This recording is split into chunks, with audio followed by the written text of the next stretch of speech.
The house was alive with energy, laughter bouncing off the walls, glasses clinking in rhythm with idle chatter. The music was just loud enough to blur the edges of conversation, the air thick with the scent of top-shelf whiskey and expensive cologne. It was the kind of night where the world outside didn't exist, where everyone pretended their lives were as perfect as the image they projected. I had just topped off my drink, indulging in the facade, when her voice cut through the noise like a razor to the skin. "I hate you." The room froze mid-breath. Conversations halted, laughter died, and every eye in the room turned toward us. My fingers tightened around my glass, the condensation slipping beneath my grip. I stared at my wife, my mind scrambling for an explanation that wouldn't come. Emma stood in the center of the room, cheeks flushed, not from the alcohol, but from something deeper.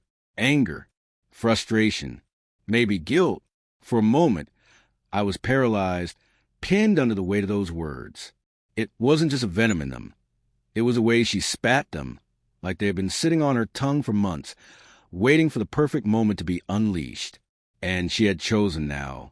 Here, in front of our friends, colleagues, acquaintances. The silence stretched, unbearable and thick. Someone coughed. A glass clinked against the marble countertop. A murmur of confusion rippled through the crowd, but no one spoke. They were waiting to see what I would do, what she would do next. My heartbeat was a dull roar in my ears, but outwardly, I forced myself to remain still, composed, calculated. I studied her hands clenched into fists, her breathing uneven. I knew that expression. I had seen it before, late at night after too many drinks, during fights we never finished, in moments where her mask slipped just enough for me to glimpse something ugly beneath. But this wasn't just a drunken outburst. This wasn't a heat-of-the-moment argument. She wanted this. She wanted everyone to see. Slowly, I set my glass down on the bar. The sound of it meeting the surface was deafening in the silence. I met her gaze one last time, then turned on my heel and walked straight out the front door. The cool night air hit me like a slap, but it wasn't enough to clear the chaos in my mind. My hands were shaking, not from anger. No, I was past that. This was something colder, something worse. Betrayal. Behind me, the party stirred back to life. Hushed whispers filled the space I had left behind. Emma's words still echoed in my head. "I hate you." It wasn't random. It wasn't a slip of the tongue. And it sure as hell wasn't just about me. I had suspected for months. Now I knew. I kept walking. The city streets stretched ahead of me, dimly lit by street lamps and the neon flickers of signs from late-night diners. I didn't have a destination in mind. I just needed to move, to get away from the suffocating heat of that room, from the judging eyes, from her. Emma and I had been married for 6 years. 4 or 5 of those years, I had believed we were happy. I had built my life around her, sacrificed time, energy, hell, even friendships, to make our relationship work. And now all I could think about was the way she had looked at me when she said those words. Not with anger, not with heartbreak, with contempt. That wasn't something that happened overnight. No, that kind of resentment festered. It grew in the dark, fed by secrets and lies. I pulled my phone out of my pocket, my thumb hovering over the screen. I could have called her, demanded an explanation, confronted her right then and there. But what was the point? I already knew. It started with the small things, the late nights at work, the way she suddenly started caring more about how she looked again. Her phone, always face down on the table, the vague excuses. And then there was him. Nathan. The name alone made my jaw tighten. Nathan was a businessman, successful, charismatic, the kind of guy who walked into a room and made everyone feel like they were lucky to be in his presence. He had always been around, hovering, just close enough to seem harmless. But I had seen the way he looked at Emma when he thought I wasn't paying attention. And worse, I had seen the way she looked back. I wasn't stupid. I did what any man would do when he started to suspect his wife was lying to him. I looked for answers, and I found them. A message thread, deleted but recovered, late-night texts, a charge on our joint credit card for a hotel I had never set foot in. Proof. And yet, I hadn't confronted her. Not yet, because I needed more. I needed to be absolutely sure. Because once I crossed that line, once I said the words out loud, there was no going back. Now, standing on a sidewalk in the middle of the night, I realized I had been waiting for the perfect moment to strike, the perfect excuse. Emma had just given it to me. I didn't go home that night. Instead, I checked into a hotel downtown, somewhere anonymous. I didn't trust myself to walk through our front door, to see her, to hear whatever excuse she would try to spin. She didn't call me. Not once. And that silence told me everything I needed to know. This wasn't just a mistake. This was a choice. And soon, she was going to understand exactly what it meant to cross me. Because I wasn't just going to leave. I was going to destroy her. I woke up in a dimly lit hotel room, the scent of stale coffee and detergent filling the air. The sheets were rough, unfamiliar, but that was the least of my problems. My head pounded, not from alcohol, but from the sheer weight of it all. Last night had been the final nail in a coffin that had been slowly building for months. Emma had laid it all out for me in 6 gut-punching words. I hate you. I sat up, rubbed my temples, and reached for my phone. No missed calls. No messages. The silence was deafening, but not surprising.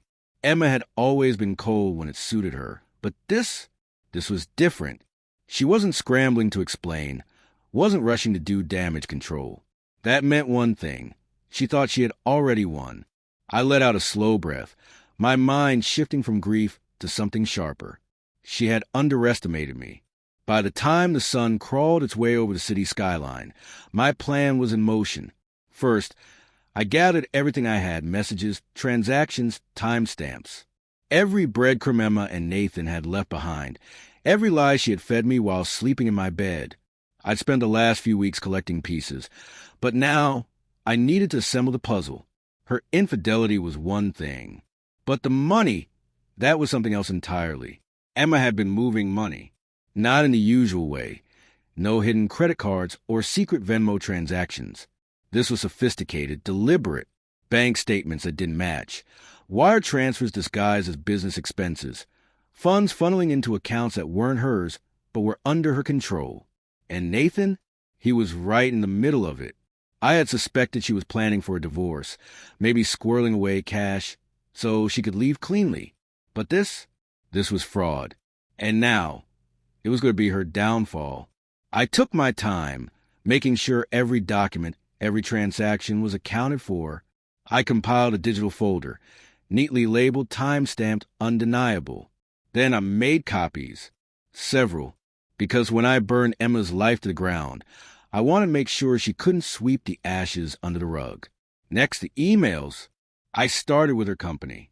A simple, anonymous tip to HR, complete with attachments.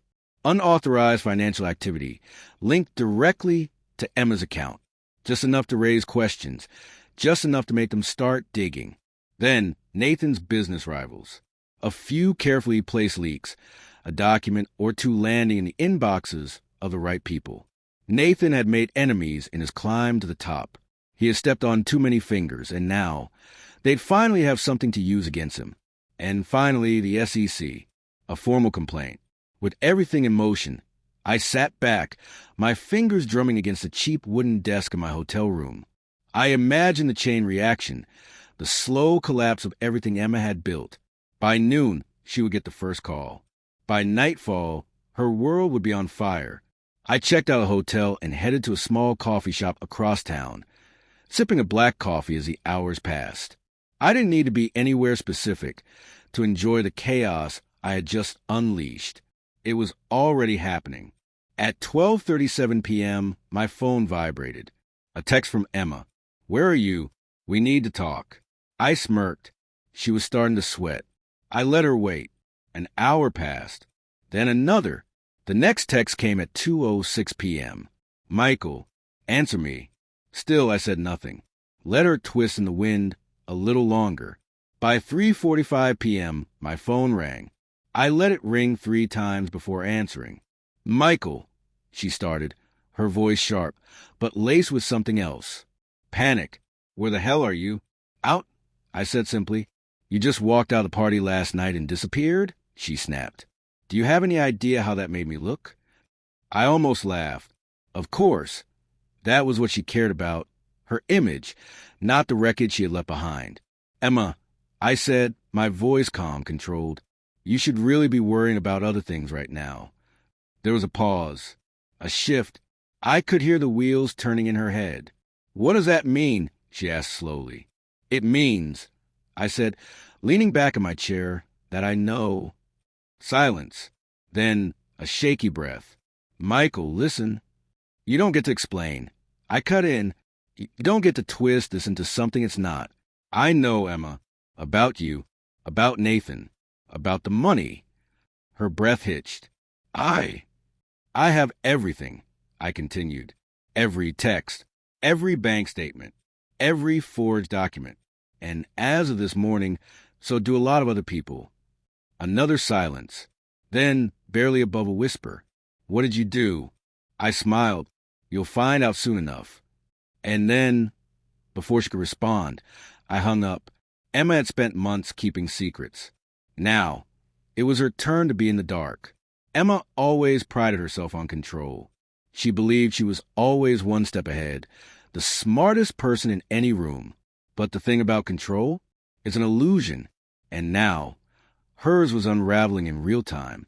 I stayed off the radar for the next 24 hours, watching the first dominoes fall from a distance.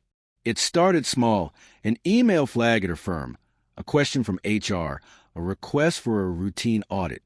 By lunchtime, the whispers had begun, the ones that traveled through corporate hallways like wildfire. At exactly 1:15 p.m., my phone buzzed again. We need to talk. Now, I let her sit with it, gave her time to stew, to let the weight of uncertainty drag her down. She called at 2 p.m. this time. I answered on the last ring. Michael, she said, voice tight, what the hell did you do? I think the better question is, what did you do? I leaned back, enjoying the silence that followed. You should be getting some interesting emails right about now. You had no right. I had every right. I cut in. You stole from me, Emma. You lied to me. You slept with a man who's about to lose everything. Now you get to lose, too. Her breath was uneven. I could almost picture her pacing, raking her fingers through her hair, trying to find an angle, a way to manipulate me. But there wasn't one. Michael, please. You don't understand what's happening, she started, her voice shifting, softening. Wrong move. I understand perfectly. Another pause, and then her voice hardened. Nathan isn't just going to sit back and let this happen. A smirk tugged at my lips. Good. Then maybe he'll finally get a taste of what it's like to lose. The call disconnected. Emma had hung up first, a sign of weakness. By 4:30 p.m., the second wave hit. Nathan's firm was named in an SEC inquiry. His business partners were scrambling for distance, and I had a front row seat. The financial blogs caught wind of the brewing scandal. It started as a whisper, but within hours it spread like a virus.